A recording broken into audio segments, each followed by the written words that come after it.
Okay, so here I got a Cummins 2005 common rail. You can see gray here is deleted, completely got it, no relays, no nothing.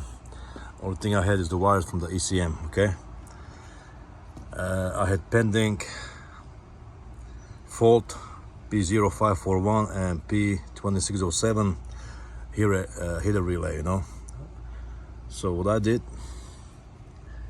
you take your 10 watts 20 ohm resistor, you know, I got 5 from Amazon for $5, and you know, and here's your connectors that goes to the relay. Your black, brown, and black. Other black, brown is grounds, and your yellow and orange or red is your signals. So I bypassed it. I just finished it, and I got no faults. You see, I had a pending fault. I had a pending fault even with the Smarty. The p0541 got deleted, but the 2607 was always pending, you know. I didn't have no check engine light on, but it was there. I just put it on and it's cleared, you see.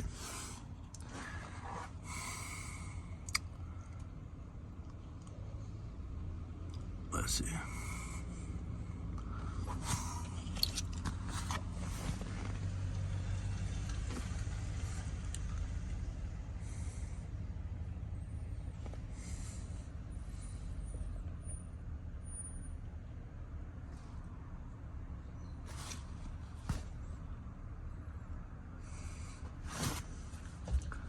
No DTCs. With data stream, let's go to intake number 1, intake number 2.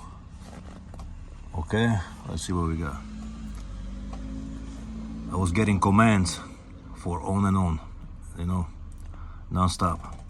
Even though check engine light was off, the codes were pending, and the ECM was always commanding on and on.